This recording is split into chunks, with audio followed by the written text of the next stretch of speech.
स्वागत है दोस्तों आपका अपने YouTube चैनल सक्सेस हब में। मेरा नाम है उदय प्रताप सिंह और यहाँ पे आपको मिलेंगे best educational videos, current affairs, motivational videos and easy tricks.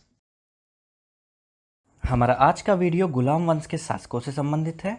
पिछले वीडियो में हमने पढ़ा था गुलाम वंश के सभी शासकों का काल एवं उनका क्रम एक ट्रिक के माध्यम से।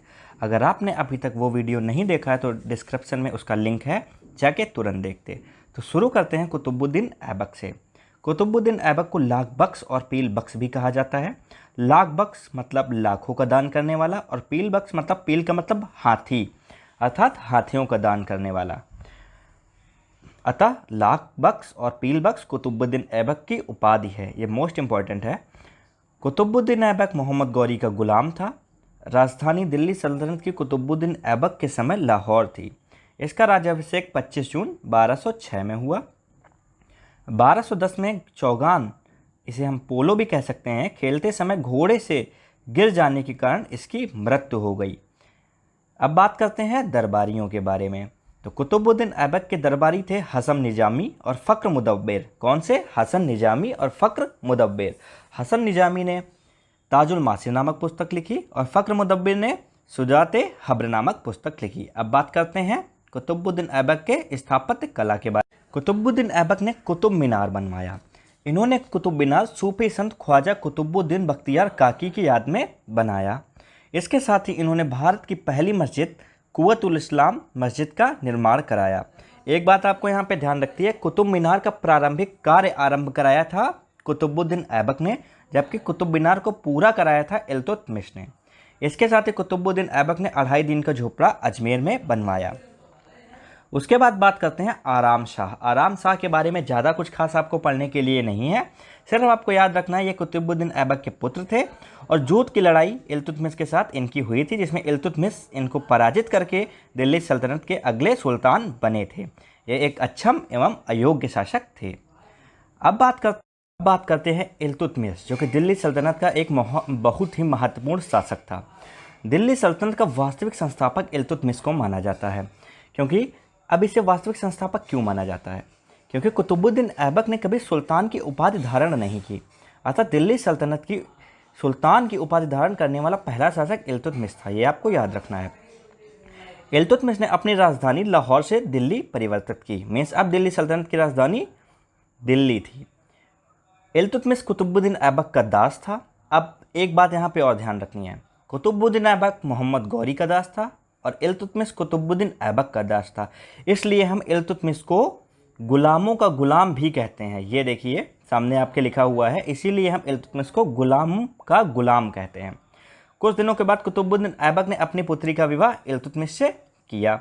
मैंने अभी आपको बताया 1211 में जूत की लड़ाई में आराम शाह को पराजित किया इल्तुतमिश में और दिल्ली सल्तनत का वास्तविक संस्थापक या फिर सुल्तान बना।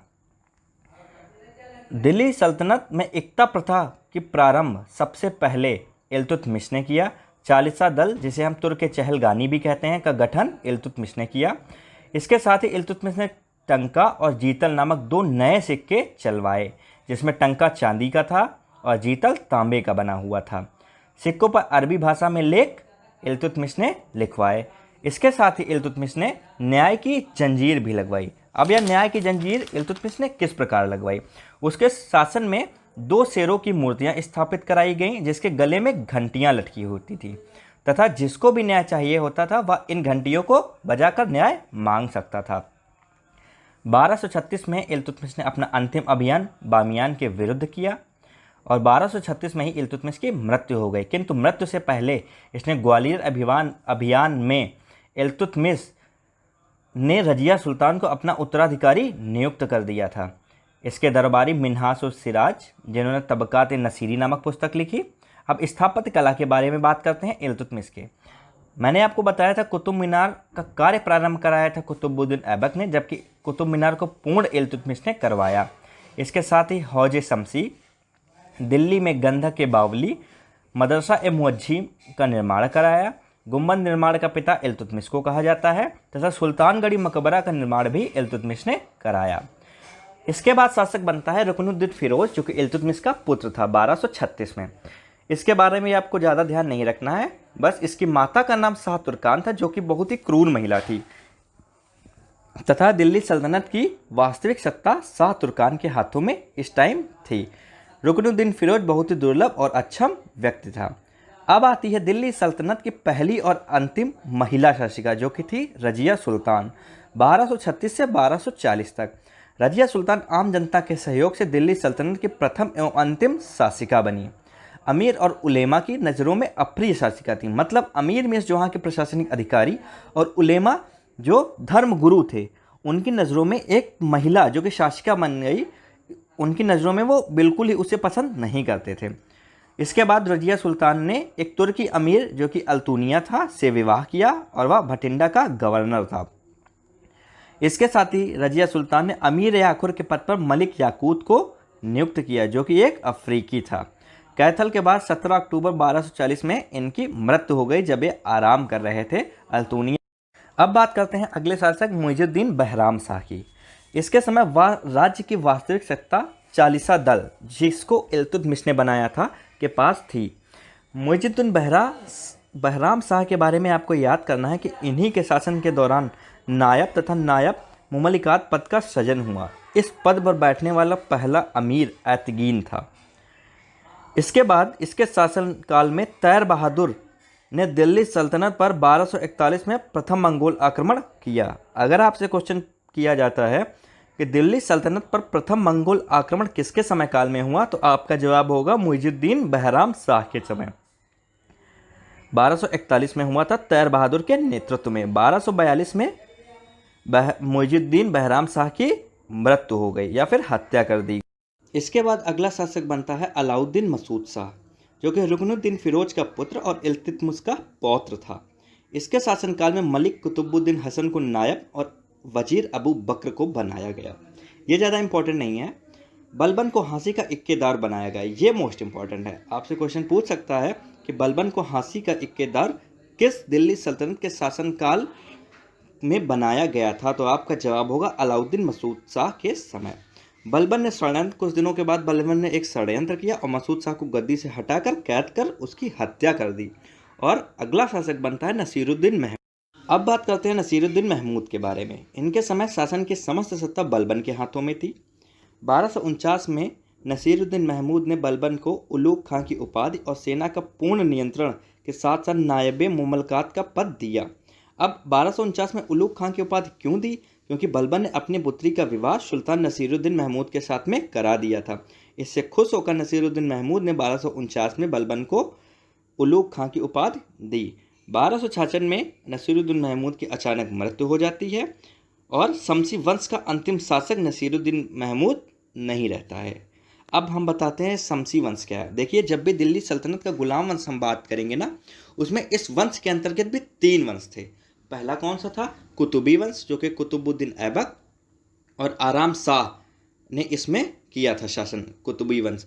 अगला जो वंश था शमसी वंश। शमसी वंश की स्थापना की थी इल्तुतमिश ने। शमसी वंश के शासकों में इल्तुतमिश से नसीरुद्दीन महमूद तक के शासक थे। और जो अंतिम शासक था वह था बलबनी वंश, जो कि बलबन ने शुरू किया था। बलबन के बाद में कैकुबाद और कैकुबाद के बाद क्यूमर्स, ये 3 शासक बलबनी वंश में आते थे।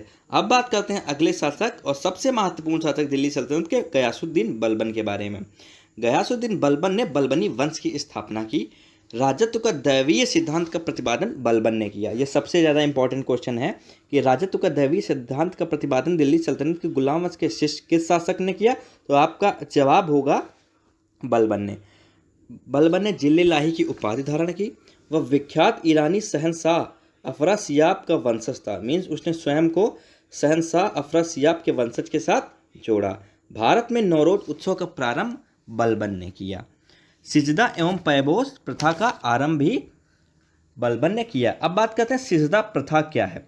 सिजदा प्रथा में व्यक्ति को घुटनों के बल बैठकर सुल्तान के सामने सिर झुकाना पड़ता था और पेबोस में पेट के बल लेटकर सुल्तान के पैरों को चूमना पड़ता था। इन प्रथाओं का शुरुआत बलबन ने दिल्ली सल्तनत में किया। सेनापति बलबन ने अपना इमादुल मुल्क को बनाया। लौह एवं रथ की नींव दोआब क्षेत्र में बलबन ने शुरू की। जो इल्तुतमिश ने 40 दल बनाया था उसे बलबन ने भंग कर दिया। इसके साथ ही बलबन ने दीवान अर्ज, जिसे सैन्य विभाग भी कहते हैं, की स्थापना की। दरबारी इसका अमीर खुसरो था, जो कि मोस्ट इम्पॉर्टेंट है। बलबन का दरबारी अमीर खुसरो। गुप्तचर प्रणाली की भी शुरुआत की बलबन ने, और गुप्तचरों को बरीद कहा जाता था। 1286 में बलबन की मृत्यु हो जाती है। इसके बाद शासक बनता है कैकुबाद। इसके बारे में भी कुछ विशेष चीज़ें नहीं है। कैकुबाद 1286 से 1290 तक दिल्ली सल्तनत का शासक बनता है। सुल्तान बनने में दिल्ली के वजीर कोतवाल मलिक फखरुद्दीन की प्रमुख भूमिका। दिल्ली सल्तनत का अंतिम शासक क्यूमर्स था। अब बात करते हैं क्यूमर्स के बारे में। क्यूमर्स कैकुबाद का एक नाबालिग पुत्र था, जिसका संरक्षक जलालुद्दीन को बनाया गया। गुलाम वंश का अंतिम शासक कौन था? क्यूमर्स। ये आपको याद रखना है। और इसका संस्थापक कौन था?